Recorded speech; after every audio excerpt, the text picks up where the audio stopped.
Praise the Lord, hallelujah. सबको जय मसीह की। परमेश्वर का अनुग्रह, प्रभु की दया प्रत्येक भाई बहन के साथ हो।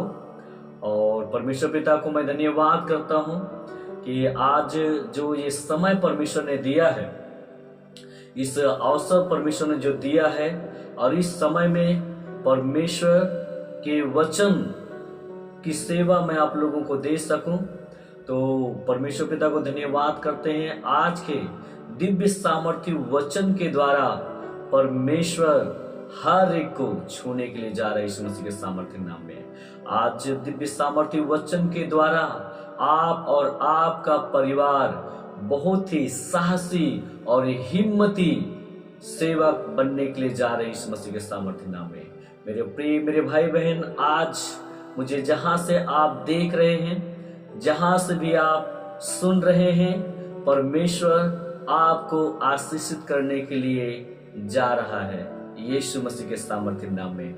तो आज मैं एक ऐसे वचन पर बातचीत करने के लिए जा रहा हूं, और उस वचन के द्वारा निश्चय आप बहुत ही आशीषित होने के लिए जा रहे हैं। तो बहुत ही ध्यान से आज के वचन को सुनना है, और मैसेज के संदेश के लास्ट तक आपको बने रहना है। और आज का वचन आज बहुत सारे निर्णय को आपके जीवन में लेने के लिए प्रेरित करेगा। परमेश्वर का वचन, पवित्र आत्मा आपके हृदय से वो बातें करेगा। मेरे प्रिय, आज का जो विषय है, उस विषय का नाम है मरने का साहस रखना। जी हाँ, मरने का साहस रखना। यदि जो एक सेवक मरने का साहस नहीं रखता है, तो अपनी सेवकाई में कभी भी सफल नहीं हो सकता है, और वो हमेशा असफल रहेगा, और ज्यादा दिन तक वो सेवा को नहीं कर पाएगा। तो मेरे प्रिय मेरे भाई बहन, आप समझ गए होंगे कि मैं आज ऐसे विषय पे बातचीत करने के लिए जा रहा हूं, और निश्चय आपके अंदर, आपके भीतर पवित्र आत्मा एक नया बल, एक नई ताकत, एक नई ऊर्जा को देने के लिए जा रहा है। चाहे आप सेवक हो, चाहे आप एक विश्वासी हो, निश्चय परमेश्वर की योजना आपके जीवन में पूरा होने के लिए जा रही है यीशु मसीह के सामर्थ्य नाम में। तो परमेश्वर पिता को धन्यवाद करते हैं।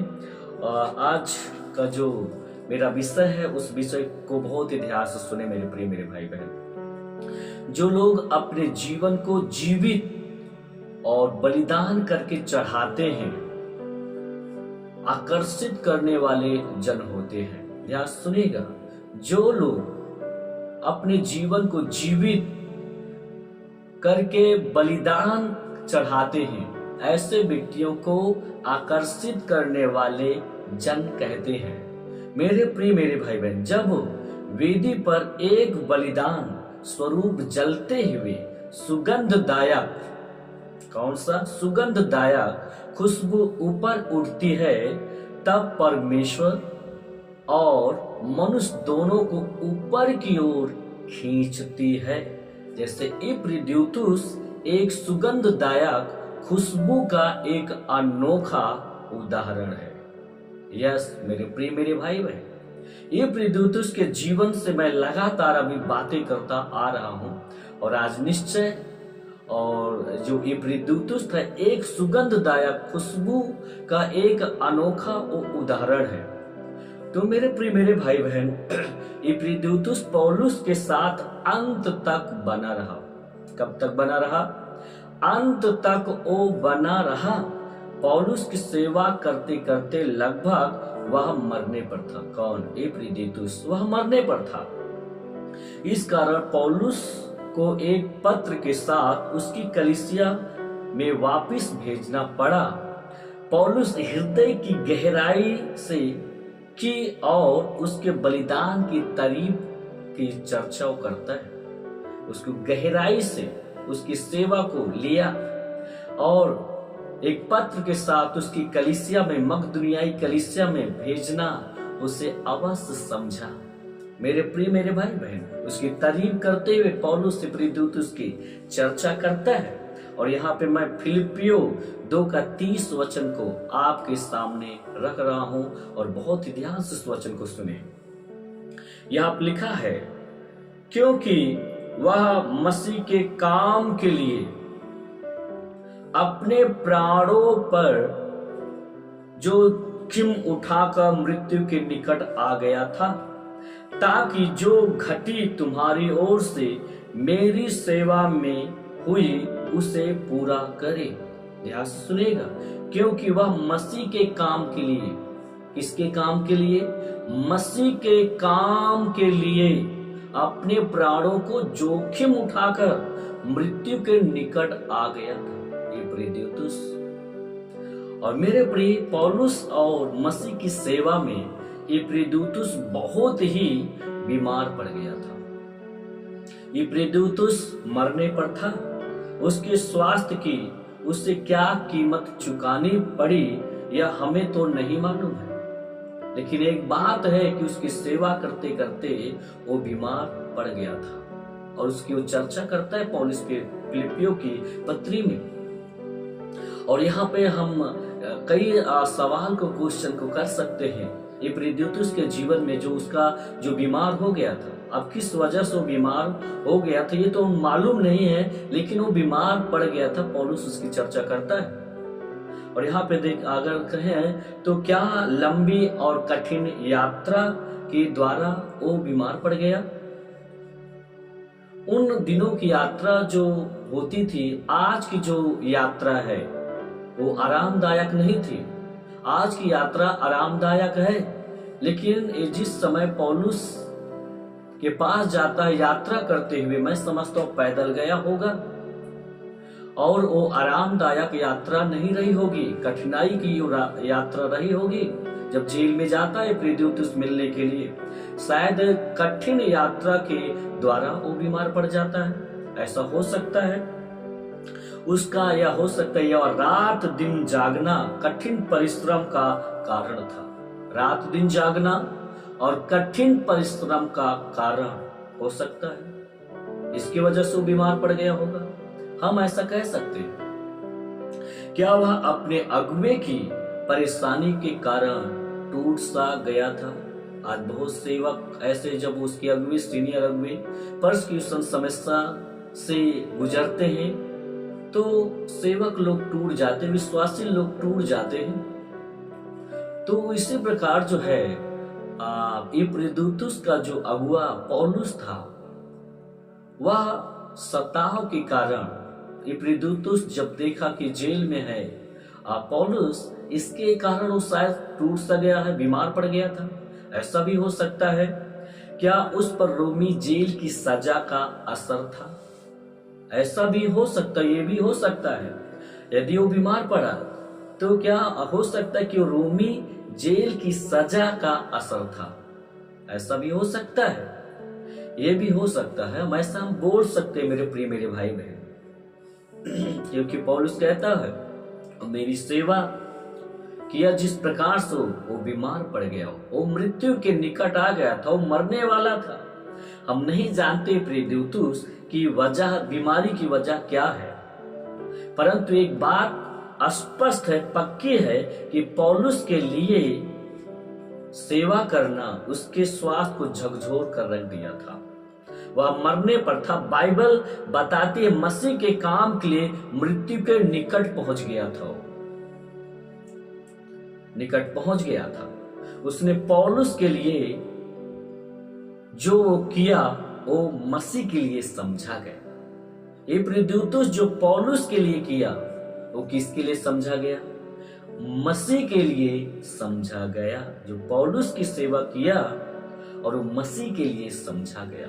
मेरे प्रिय, मेरे भाई बहन, जी हाँ, आरंभिक कलीसिया में कुछ ऐसे लोग थे जो बीमारों और जरूरतमंदों की सहायता करते थे और उनके बीमारी, उनकी समस्याओं के लिए अपने प्राणों को जोखिम में डाल दिया करते थे, जोखिम को उठाया करते थे।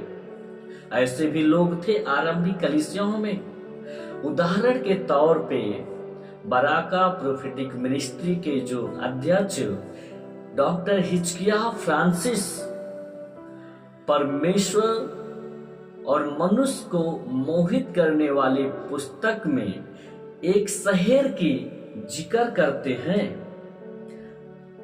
कार्थेरेज शहर की चर्चा किया उन्होंने अपनी पुस्तक में। और वहां पे बताते हैं कि एक बार क्या हुआ कि कार्थेरेज शहर में एक बहुत बड़ी भयंकर बीमारी का प्रकोप पड़ा और उस बीमारी के कारण कार्थेज नगर के सभी लोग उस बीमारी के चपेट में आ गए थे, मरने लगे थे और अन्य जाति लोग बिल्कुल डरे थे और यहाँ तक कि अपने स्वयं के सगे संबंधित व्यक्तियों की लाश को छोड़कर दूसरे देश में उन्हें प्रदेश में शहर में भागना पड़ा। ऐसी स्थिति थी और ऐसी घड़ी में वो लाश को छोड़कर भाग गया। हो सकता अपने खुद की भाई के बच्चों की लाशों को छोड़कर उन्हें जाना पड़ा, ऐसा बीमारी का प्रकोप था वहां पे। ऐसी घड़ी में मसीही बिशप साइप्रियन अपनी कलीसिया के लोगों को इकट्ठा किया और उन्होंने उस महामारी के शिकार हुए लोगों को सहायता किया और उन्होंने मुर्दों की विधिवत तरीके से दफनाया। उन्होंने अपने जीवन को जोखिम में डालकर पूरे शहर को बचा लिया। ऐसे लोग थे मेरे प्रिय, आरंभिक कलीसिया में मसीह के लिए और उसके लोगों के लिए मरने का साहस रखते थे। आरंभिक कलीसिया में मसीह के लिए और उसके लोगों के लिए मरने के लिए साहस रखते थे। ऐसा जीवन वो जीते थे। याद रखिएगा मेरे प्रिय मेरे भाई बहन, इपफ्रितुस अपना सब कुछ लुटा दिया था। क्या कर दिया था? सब कुछ लुटा दिया था। उसने अपने प्राण को जोखिम में डालकर उसने अपने जीवन शैली की परिचय दिया। क्या दिया? अपने प्राणों को जोखिम में डालकर अपने जीवन शैली की एक अच्छा परिचय दिया, उदाहरण दिया है। उसने अपना सब कुछ अपने प्रिय कलीसिया व सारे मित्रगण को पौलुस के खातिर तज दिया था। अपनी प्रिय कलीसिया को, अपने मित्र गण को भी पूरी तरीके से तज दिया था पौलुस के खातिर। वह अपने घर से दूर हटकर, दूर रहकर पौलुस के साथ में वो ठहरा रहा, उसके साथ में वो बना रहा।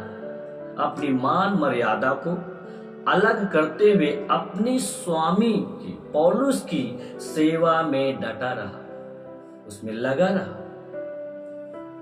पौलुस अपने आत्मिक प्रिय पुत्र को मरने जैसी स्थिति को देखकर बहुत ही दुखी हुआ। जो बीमार पड़ गया था, मृत्यु की कगार पे आ गया था, ऐसी अवस्था को देखकर पौलुस बहुत दुखी हुआ। और उसने मालूम है जब वो प्रार्थना किया, पौलुस मध्यस्थता की, तो फिलिपियों के पत्री में वो कहता है कि परमेश्वर ने इपफ्रितुस पर और मुझ पर दया किया, अनुग्रह किया और उसे पूरी तरीके से चंगा कर दिया। कहीं ऐसा ना हो कि मुझ पर शोक पर शोक हो, शोक पर शोक हो। यहाँ पे परमेश्वर को मालूम था यदि इपफ्रितुस जिस प्रकार से बीमारी के निकट गया, मृत्यु के कगार पे पहुंच गया है, पौलुस इसको देखकर, इसको सुनकर बहुत चिंतित है, बहुत ही उदास है, इसलिए उसे चंगा करना पड़ा। परमेश्वर के इपफ्रितुस को पूरी तरीके से प्रभु से ठीक किया, अच्छा कर दिया। ये एक परमेश्वर का अनुग्रह है मेरे प्रिय मेरे भाई बहन। इसलिए पौलुस कहता है कि उस पर और मुझ पर परमेश्वर दया किया कि मुझ पर शोक ना हो, मुझ पर शोक ना हो। उसकी बातों से स्पष्ट रूप से जो है ये नजर आता है कि इपफ्रितुस की बीमारी के कारण वो खुद पौलुस दुखी हो गया था। अब यहाँ पर एक बात मैं कहना चाहता हूँ। अब यहाँ पे कई लोग सोचते कि अरे परमेश्वर को सेवक था तो क्यों बीमार पड़ गया था। कृपया जो इपफ्रितुस की बीमारी का उदाहरण अपने लिए प्रयोग ना करें। क्यों बीमार, वो परमेश्वर के एक सेवक होने के नाते फिर क्यों बीमार पड़ गया। तो देखो मेरे प्रिय मेरे भाई बहन, चंगाई का उपाय कई तरीके से हो सकता है।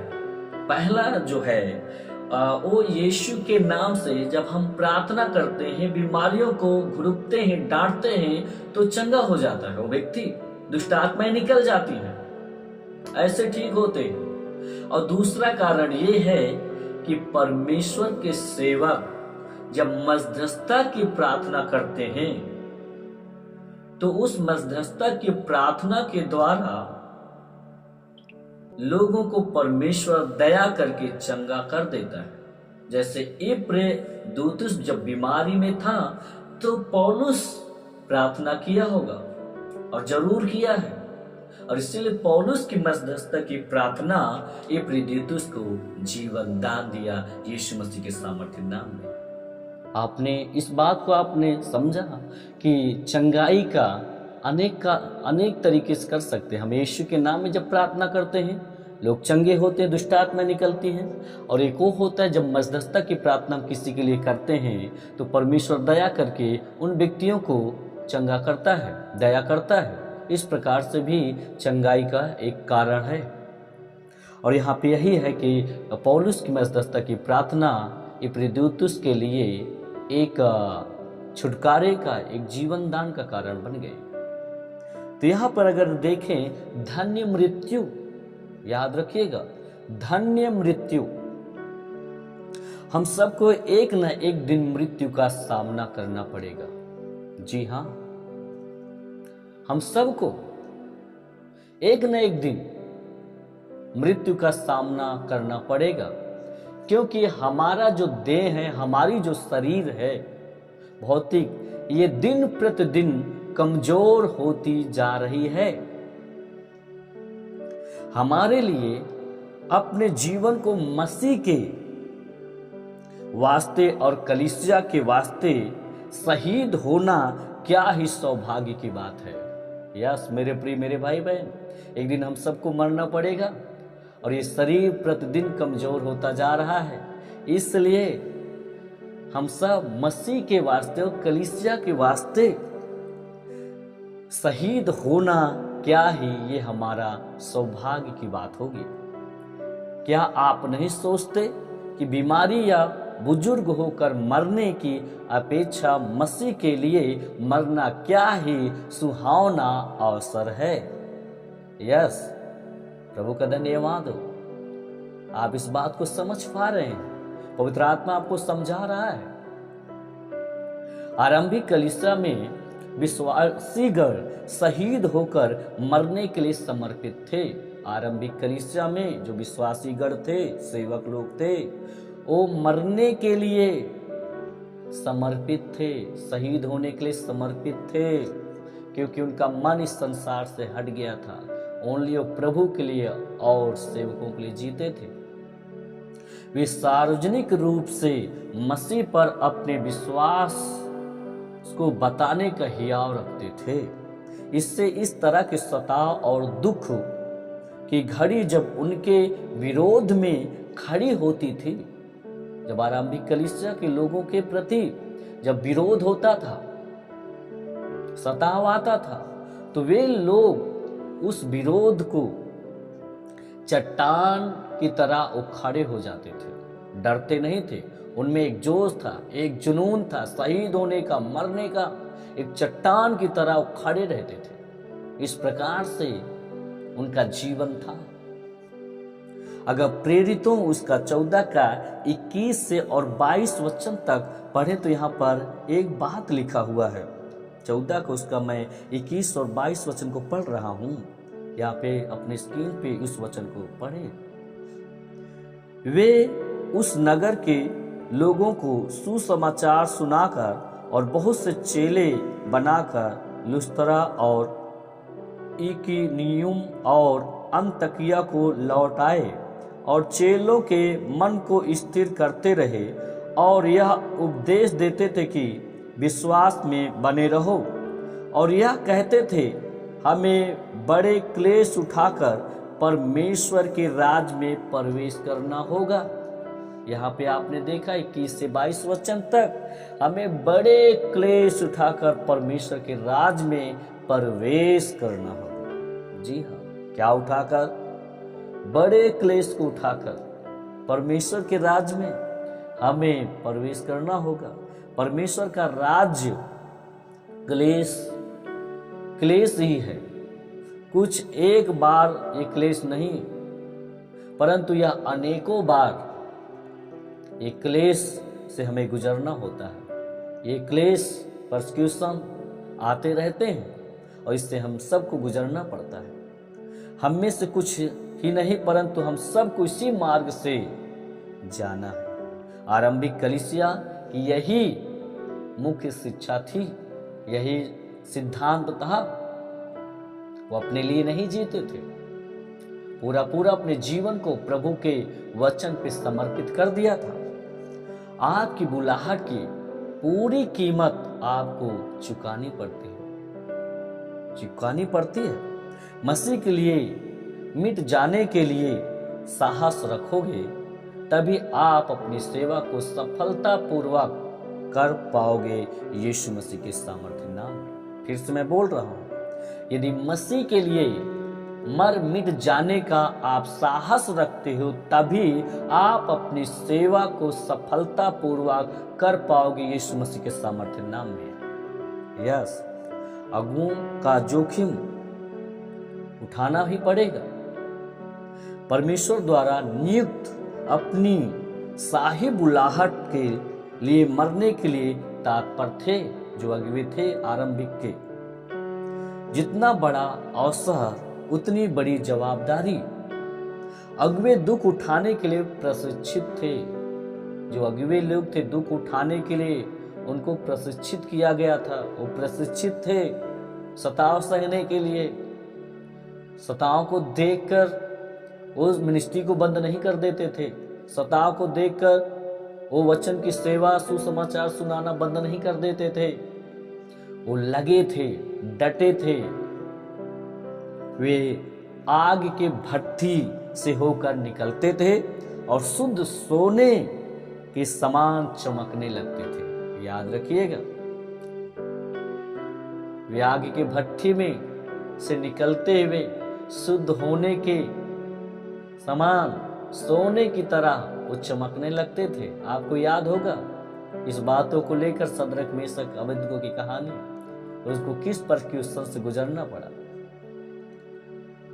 याद रखिएगा, परसिक्यूशन समस्याओं में भी परमेश्वर हमारी मदद करता है, वहां से निकालता है। लेकिन जो उसकी योजना होती है वही पूरा होता है। मेरे भाई बहन, प्रेरितों में उसका 7 का 52 वचन को आपके सामने रख रहा हूं। आप ध्यान से सुनिए।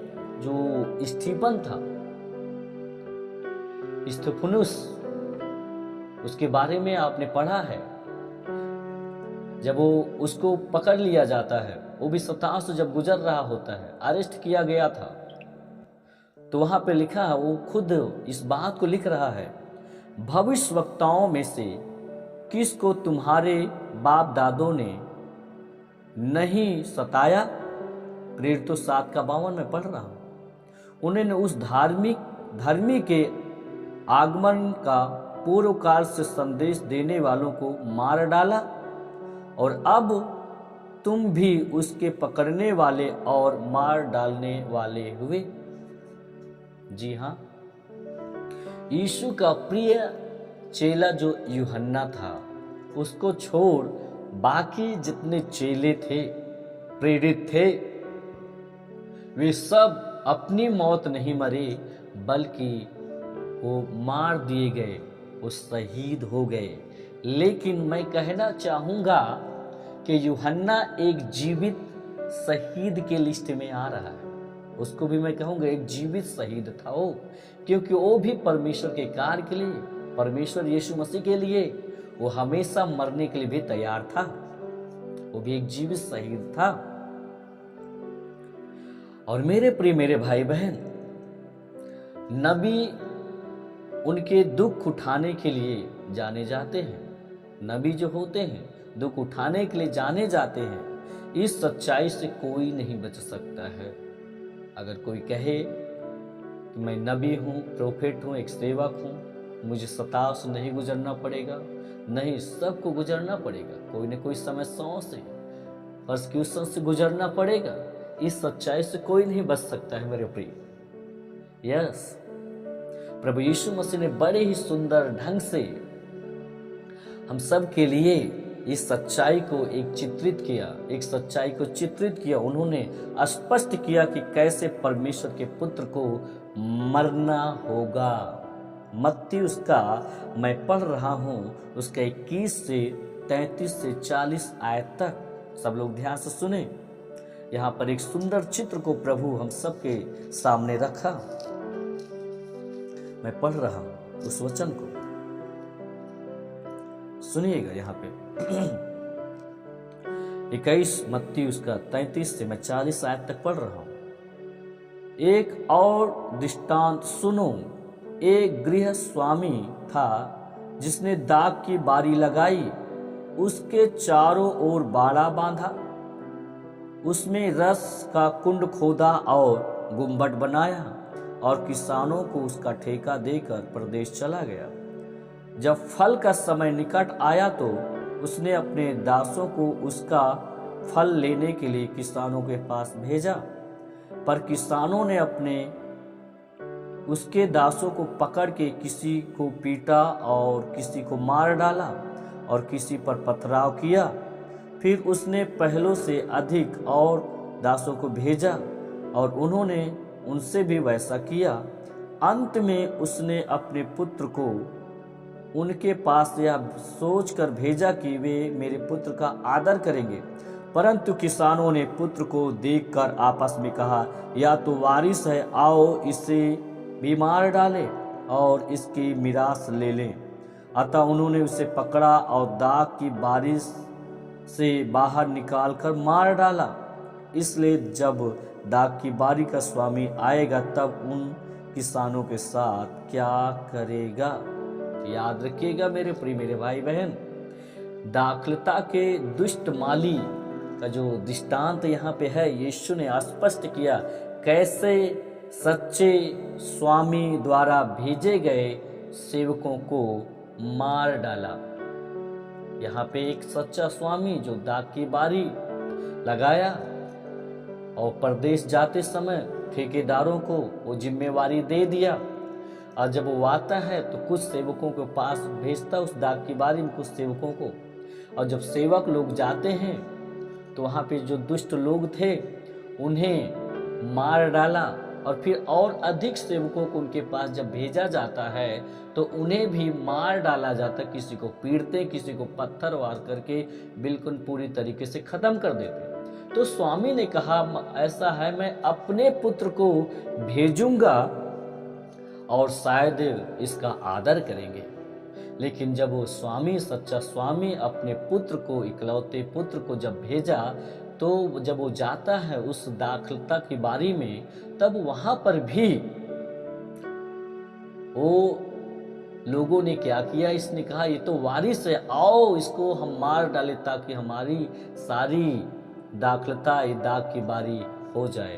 और पुत्र को भी नहीं रख छोड़ा, उसे भी मार डाला, सेवकों को मार डाला और जो और सेवक आए उनको भी मार डाला। और यहाँ पे जब पुत्र गया तो पुत्र को भी नहीं रख छोड़ा, उसे भी मार डाला।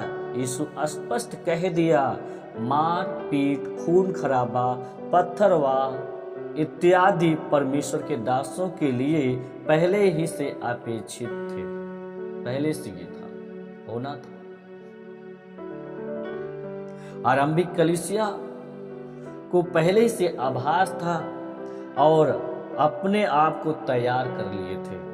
पौलुस जोर दे के कहा, दूसरा तीमुथियुस उसका 3 के 12 में, पर जितने मसीह यीशु में भक्ति के साथ जीवन बिताना चाहते हैं वे सब सताए जाएंगे। पौलुस यहाँ पे स्पष्ट रूप से जोर दे के कहा, जितने लोग भक्ति का जीवन बिताना चाहते हैं वे सब सताए जाएंगे। कौन? वे सब जो भक्ति का जीवन बिताना चाहते हैं वे सब सताए जाएंगे। पौलुस की टीम लगभग पूरे शहरों में सताव से होकर गुजरे थे। सताव को सहा। क्या आपके अंदर भी मसीह के लिए जीने मरने का साहस है क्या? आपके पास साहस है क्या? मैं कहना चाहूंगा यहाँ पे फिलिपियो 1 का 14 वचन को मैं पढ़ रहा हूँ, सब लोग ध्यान से सुने। यहाँ पे फिलिपियो 1 का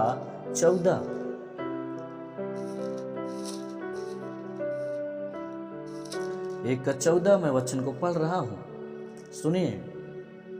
यहाँ पे लिखा है, और प्रभु में जो भाई हैं उनमें से अधिकांश मेरे कैद होने के कारण हियाव बांधकर परमेश्वर का वचन निधड़क सुनाने का और भी साहस करते थे। जी हाँ, यहाँ पे आपने सुना कि और जो भाई थे, पौलुस की टीम के जो लोग थे, जो कैद थे, अगर उनके सेवक लीडर जब जेल में होते तो वो भी भले बाहर थे, फिर भी वो कैद में थे, फिर भी वो लोग वचन को बड़े निधड़क से सुनाने का साहस रखते थे।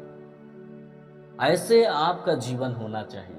अगर एक आप परमेश्वर के सेवक हो तो आपको मृत्यु का, परसिक्यूशन का डर भय आपके अंदर नहीं होना चाहिए। मेरे भाई बहन, आप संसार के लिए नहीं जी रहे हैं, आप मसीह के लिए और उसके सेवकों के लिए, उसके कार्य के लिए आपको जीना है।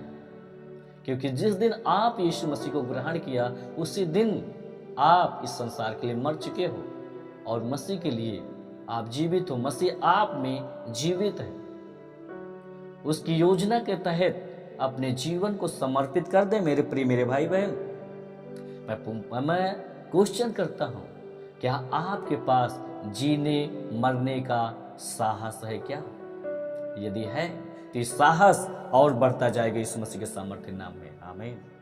मैं प्रेरितों उसका 13 को लेकर 13 अध्याय का 50 और 52 आयत को पढ़ूंगा आपके सामने, ध्यान से सुनिएगा। प्रेरित उसका 13 उसका मैं 50 और 52 आयत को पढ़ रहा हूं, सब लोग सुनिएगा।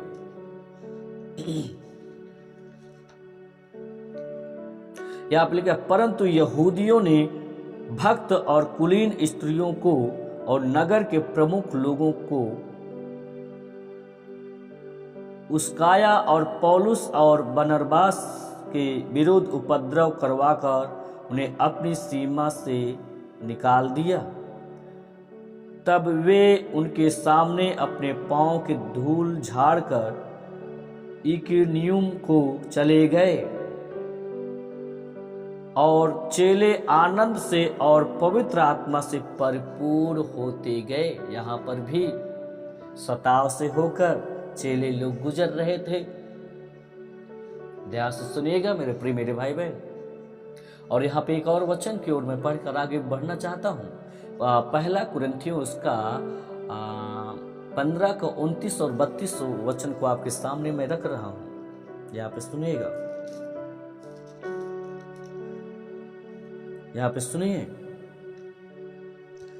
नहीं तो जो लोग मरे हुओं के लिए बपतिस्मा लेते हैं वे क्या करेंगे? यदि मुर्दे जी उठते ही नहीं तो फिर क्यों उनके लिए बपतिस्मा लेते हैं?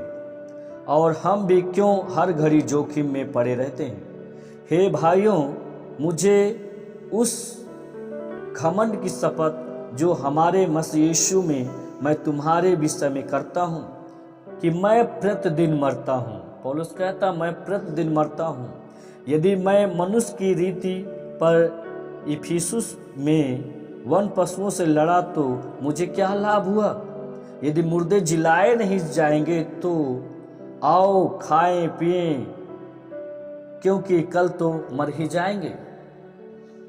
यहाँ पे जो पुनरुत्थान को नहीं मानते, पुनरुत्थान को मानते ही नहीं हैं, उनके बारे में स्पष्ट रूप से कह दिया। उनका सामना करते हुए बोलता है, जब पुनरुत्थान है ही नहीं है तो हम क्यों जोखिम में पड़े रहते हैं? भाई, पौलुस को मालूम था पुनरुत्थान है, पुनरुत्थान है।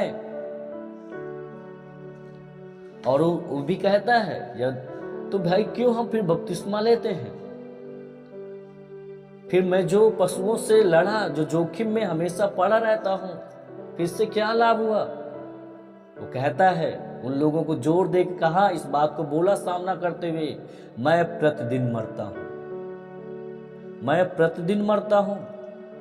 यदि पुनरुत्थान ही नहीं तो हम क्यों हर पल जोखिम में रहते हैं? प्रतिदिन मैं मरता हूं, इस बात को बोल रहा है। पौलुस हर दिन खतरे में रहता था, हर दिन, ऐसा दिन नहीं था, हर दिन वो खतरों में रहता था। क्या आप कल्पना कर सकते हैं पौलुस किस प्रकार से परसिक्यूशन को झेला? और एक और वचन को यदि मैं देखूं यहाँ पे, तो रोमियो उसका 8 का 38 वचन यहाँ पे क्या कहता है? उसका 8, 38 और 39 वचन,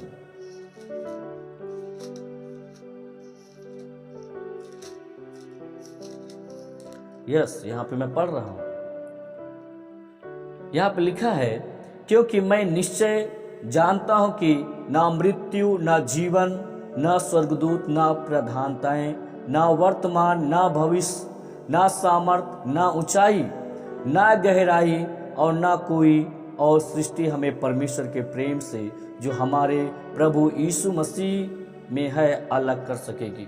यहाँ पे मेरे प्रिय मेरे भाई बहन, पौलुस की टीम किसी के सामने नहीं झुके, कोई डर के सामने नहीं, कोई सताव के सामने नहीं, कोई मृत्यु के सामने नहीं,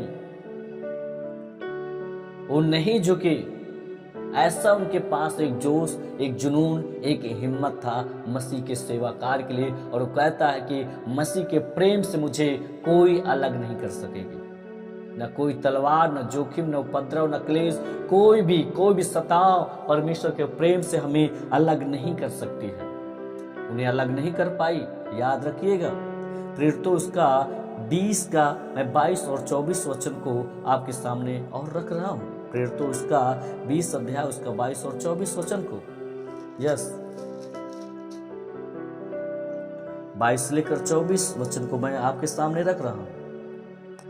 अब देखो, मैं आत्मा में बंधा हुआ यरूशलेम को जाता हूं और नहीं जानता कि वहां मुझ पर क्या क्या बीतेगा।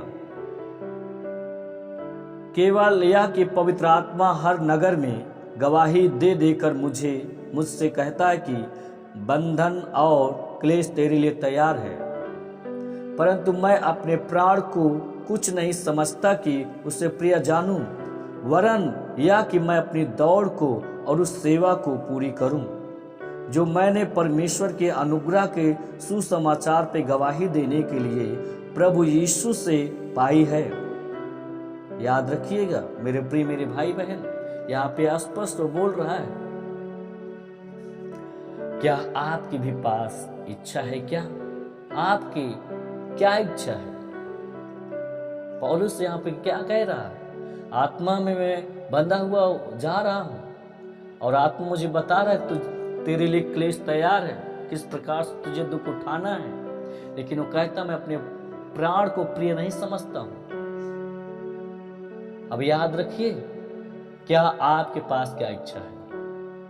क्या आप मसीह को प्यार करने की अपेक्षा अपने जीवन से अधिक प्यार करते हो? क्या आप हियाव के साथ कह सकते हो कि मेरा जीवन मेरे लिए प्रिय नहीं है, उतना प्रिय नहीं है? क्या आप हियाव के साथ आप कह सकते हो? यस, आप लिख सकते हैं कमेंट में, मैं देख रहा हूं हर एक। क्या आप उसके ये जीने मरने का साहस रखते हैं? मेरे प्रिय मेरे भाई बहन, आज अनेक सेवा को लाभ उठाने वाले धंधा समझते हैं, मनुष्यों की वाहवाही, बड़े बड़े दान अनेकों के निशाने पर रहते हैं। आरंभिक प्रेरितों ने इसमें से किसी पर अपनी आंखें नहीं गड़ाई। उनका एकमात्र निशाना था कि जो परमेश्वर द्वारा दी गई सेवा है उसे मरते दम तक हमें करना है। उनका ये सोच था। परमेश्वर की सामर्थ और महिमा उसमें से निखर कर दिखाई देने लगी। इसी कारण सोना, चांदी, मान सम्मान आदि का ढेर प्रेरितों के पांव के तले लग गया। ये परमेश्वर की सेवा है। रोमियो उसका 16 का 3 और 4 आयत को मैं फिर आपके सामने रख रहा हूं। रोमियो उसका 16, यहां पे क्या लिखता है? 3 का 4, प्रिस्का और अक्विला को जो मसीह यीशु में मेरे सहकर्मी है नमस्कार। उन्होंने मेरे प्राण के लिए अपना ही जीवन जोखिम में डाल दिया था और केवल मैं ही नहीं वरन अन्य जातियों की सारी कलीसियाएं भी उनका धन्यवाद करती है। आमीन। मेरे प्रिय मेरे भाई बहन, यहां पे आप देख सकते हो प्रिस्का और अक्विला अपने गला को कटाने के लिए तैयार थे। आज कहां है प्रिस्का और अक्विला की तरह? आज कहां है सेवक? थोड़ी सी सताव, थोड़ी सी समस्या के कारण वो पीछे हट जाते हैं, निष्ठा को बंद कर देते हैं। आप क्या सोचकर सेवा किया था? अगर आज आप पीछे हट गए हो तो मैं तो समझता हूं यही हूं कि आप मसीह के सेवाकार को एक बिजनेस, एक धंधा के तौर पे आपने समझा था। ये बिल्कुल सही नहीं है। आज प्रिस्का और अक्विला की तरह आज सेवकों की जरूरत है। इपफ्रुदीतुस की तरह जरूरत है। पौलुस की तरह सेवक होना जरूरी है। प्रेरितों के समय में, आरंभिक कलीसिया में कोई भी परसिक्यूशन को से नहीं डरता था, सताव से नहीं डरता था। अपने जीवन को प्रभु के लिए समर्पित कर दिए थे। आप मेरे प्रिय मेरे भाई बहन, उदाहरण के तौर पर मैं एक बात को आपके सामने बताना चाहता हूं। आप सुनते हैं टीवी न्यूज के द्वारा कि आतंकवादी जो लोग होते हैं वो अपने शरीरों में बम को लादे हुए रहते हैं और शत्रु के शिविर में, छावनी में बड़ी हिम्मत और साहस के साथ कूद जाते हैं और उनके शरीर चिथड़े चिथड़े उड़ जाते हैं और पूरा शिविर, छाया जो था वो पूरी तरीके से नष्ट हो जाता है, छावनी। आरंभिक कलीसिया में ऐसे लोग थे। तो हम तो प्रभु के सेवाकार के लिए, जो एक व्यक्ति पाप में है, गुनाह में है, परमेश्वर के वचन को सुनाकर एक बुरे इंसान को एक अच्छा इंसान बना देते हैं, परमेश्वर की सेवा को करते हैं, ईश्वर के संदेश को हम बांटते हैं। ये हमारे लिए कितना अद्भुत बातें होंगी मेरे प्रिय। एक दुष्टता, एक आतंकवादी इस प्रकार का सोच रखता है, तो हम अच्छे कार्य के लिए कितना अधिक हमें साहस से भरे हुए होना चाहिए। आरंभिक कलीसिया में ऐसे लोग थे। यदि हम परमेश्वर की सेवा करते करते शहीद भी हो गए तो इससे अच्छी बात क्या हो सकती है? बहुत ही अद्भुत या अनोखी बात है मेरे प्रिय मेरे भाई बहन। बिना सताव के कोई सामर्थ्य सेवा इतिहास में नहीं देखी गई है, याद रखिएगा। मेरा बोझ मैं देखना चाहता हूं पवित्र आत्मा का वरदान एक एक विश्वासी भाई बहन के जीवन में प्रकट हो। मैं विश्वास करता चिन्ह और चमत्कार हमारे देश के लिए एकमात्र उत्तर है। बिल्कुल मैं हिचकिचाता नहीं हूं। ऐसी अलौकिक सेवा के लिए अपने जीवन की कीमत को चुकाना पड़ता है मुझे। मैं अपनी कलीसिया के लोगों को चुनौती देता हूं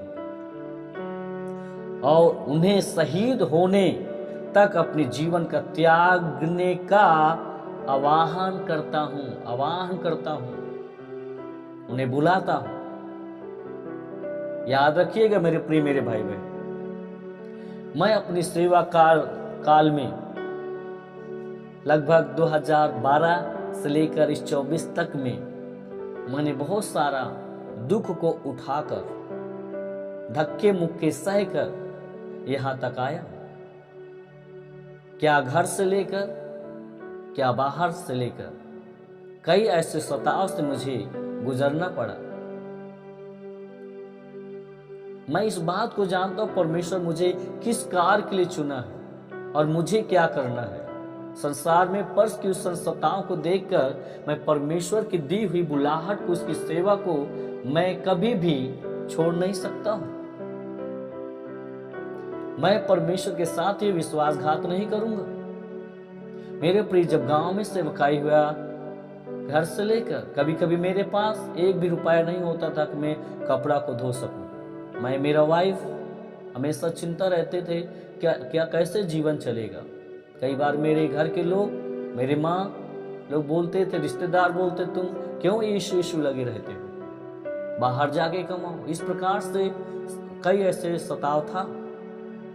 गांव में जब सेवा चालू हुआ, 15 से 20 लोग जब आ रहे थे, तो कई बार वहां पे क्लेश से गुजरना पड़ा। यहां तक कि कई लोग एक मत में होकर हमें मारने के लिए तैयार थे, खत्म करने के लिए तैयार थे, धमकियां मिलती थी। और यहां तक कि मेरे प्रिय मेरे भाई बहन, कई बार रास्ते विरास्ते हमको तरह तरह की बातें बोलकर मारने जैसी धमकी को देते थे, प्लानिंग बनाते थे। लेकिन परमेश्वर का धन्यवाद हो कि इन सब समस्याओं से भी बचाता आ रहा है। कई बार तो दोष लग गया हमारे ऊपर, हमारे भाइयों पे। 2017 में धर्म परिवर्तन का झूठा मुकदमा भी लिख दिया गया। 2017 से लेकर ये 2023 में ही अभी झूठा धर्म परिवर्तन का आरोप लगाकर दूसरों का मुकदमा, जिनको हम जानते पहचानते नहीं, उनका मुकदमा हम पे लाद कर बंदीगृह में डाल दिया। जेल में था 10-15 दिन, और वहां से आया। कई लोग सोच रहे कि ये तो टूट सा गया है। नहीं, मेरे पास और हियाव और हिम्मत और साहस यीशु मसीह के नाम से आ गया है। मैं इससे निराश नहीं हूं, मैं इससे दुखी नहीं हूं। मैं इस बात से आनंदित हूं, कम से कम मसीह यीशु के सेवा कार्य के लिए, मसीह के लिए, उसके सेवकों के लिए, उसके जनों के लिए ये सताव, ये परसिक्यूशन से गुजरना पड़ा। ये मेरे लिए सौभाग्य की बात है, ये मेरे लिए आनंद की बात है। पौलुस तो कहता, मैं हर दिन मैं मरता हूं, प्रतिदिन मैं मरता हूं। मैं तो मर चुका हूं। मैंने जब से यीशु मसीह को जीवन दिया है, ग्रहण किया, उसी दिन से मैं मर चुका हूं। मसीह मुझ में जीवित है और मुझे कुछ नहीं चाहिए, सिर्फ मसीह चाहिए। मैं प्रभु के पीछे चलूंगा, कुछ भी हो जाए।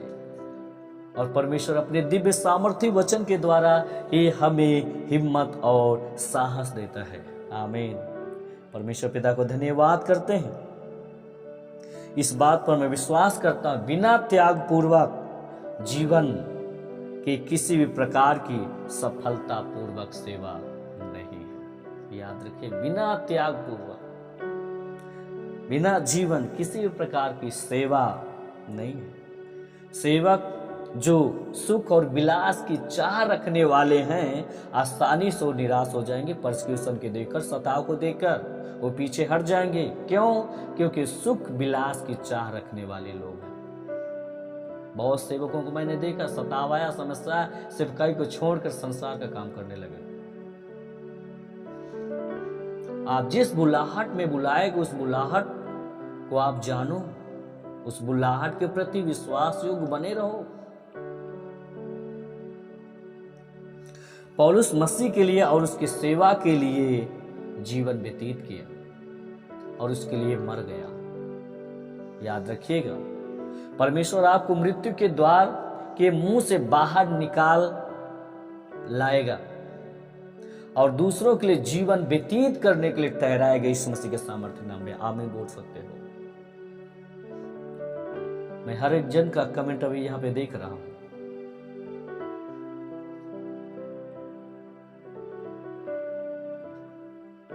परमेश्वर को साधारण गवाह नहीं चाहिए, बल्कि शहीद होने वाले गवाहों की आवश्यकता है। साधारण गवाह उसको नहीं चाहिए, बल्कि शहीद होने वाले गवाह चाहिए, उसकी आवश्यकता है, जो हर समय उसके लिए जीने मरने के लिए तैयार रहते हैं, साहस रखते हैं। उसे साधारण सैनिक नहीं चाहिए, बल्कि स्वयं को कुर्बान कर देने वाले हिम्मती और साहसी सैनिकों की जरूरत है, चाहिए उसे। जैसे इप्रिद्यूतुस के समान। प्रेरितों उसका मैं पढ़ रहा हूं 15 उसका 25 और 26 वचन को। 15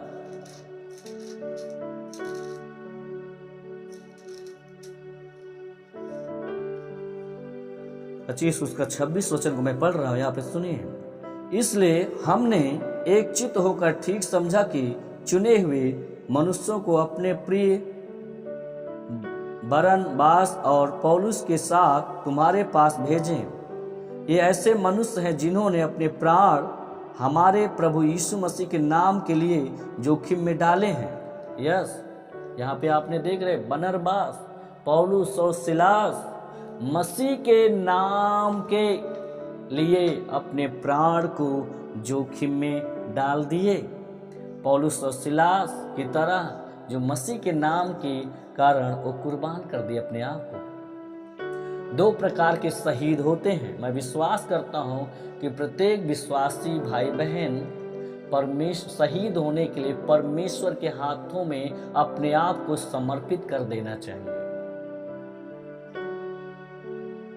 2 प्रकार के शहीद होते हैं। पहला, एक मसीह के वास्ते एक बार मार डाला जाता है। दूसरा, प्रतिदिन मसीह के लिए मरता है। तीसरी बात, कुछ शहीद के रूप में मरते हैं। चौथी, कुछ जीवित रहकर भी शहीद होते रहते हैं। आपको इनमें से किसी एक प्रकार के शहीद होने के लिए बुलाया गया है। यह आपके हाथों में है कि इनमें से किसी एक बार के जीवन का चुनाव करें या अथवा इनकार कर दें। फिर से मैं कह रहा हूं, मैं फिर से बोल रहा हूं, शहीद होना 2 तरीके का है।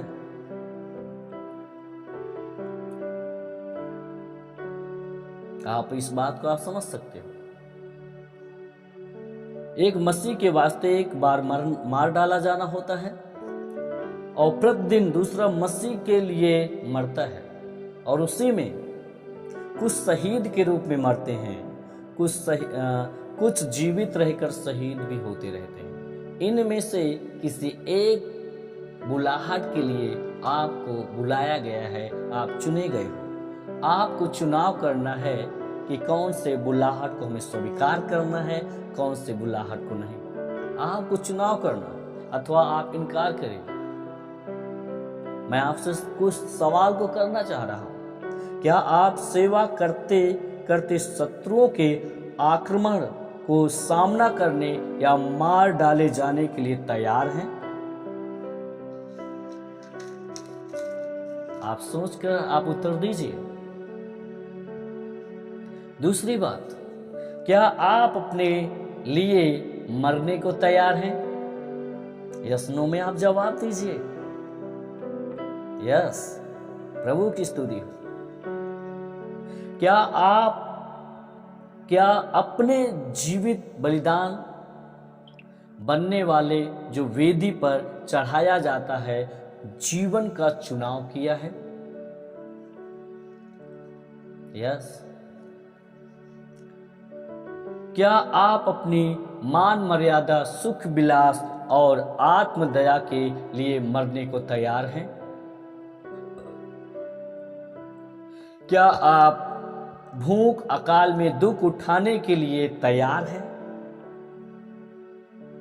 क्या आप अपने जीवन को जेल की सजा काटने और सताव सहने के लिए तैयार हैं?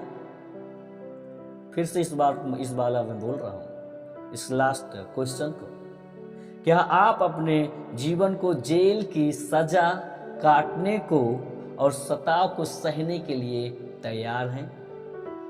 यस नो में, हाँ और नहीं में आपका जवाब होना चाहिए। मेरे प्रिय मेरे भाई बहन, आपने वचन को आपने बहुत ही गहराई से अपने अंदर ले लीजिए, क्योंकि दिन जो समय है बहुत कम है। प्रभु आ रहा है, वो बहुत जल्द। आप इनमें से एक का आप चुनाव करें। आइए मेरे साथ आप प्रार्थना करें। अभी इसी वक्त अपनी आंखों को बंद करें और आप घुटनों पे आ जाएं। जहां पे आप मुझे देख रहे हैं, जहां पे आप मुझे सुन रहे हो, मैं प्रार्थना कर रहा हूं आपके लिए। Yes, thank you Jesus. मेरे साथ इस प्रार्थना को दोहराएं जहां से आप देख रहे हैं, जहां सुन रहे हो। हे प्रेमी पिता परमेश्वर, मैं अपने जीवन को आपकी वेदी पर चढ़ाता हूं। मैं एक शहीद का जीवन जीने के लिए स्वयं को समर्पित करता हूं। यह मेरी दिली इच्छा है कि मैं आपके लिए एक शहीद के समान जीऊं और मरूं। यस, निश्चय आपने जो मेरे साथ ये प्रार्थना किया है, इसी घड़ी यीशु मसीह आपके जीवन को देख रहा है। प्रभु यीशु मसीह इसी घड़ी आपके पास, आपके बगल में, अपने हाथों में धार्मिकता का ताज देने के लिए खड़ा है। प्रेम सब बातों की प्रतीति करता है। मसीह आपके ऊपर विश्वास करता है। आपका नाम शहीदों की पुस्तक में लिखा है। परमेश्वर पिता का धन्यवाद हो, उसने आपके समर्पित भाव को ग्रहण कर लिया है। प्रार्थना के भाव में रहे आप। परमेश्वर का सेवक बनकर मैं आपको आशीषित करता हूं और आप अपने अभिषेक को ले लो। काश प्रभु आपको इफ्रिदुतुस के समान एक सच्चा भाई, विश्वास योग्य मजदूर, सहकर्मी, सैनिक और परमेश्वर का शहीद बनाए। यह मेरी प्रार्थना है। परमेश्वर आपको मोहित करने वाले जीवन से हजारों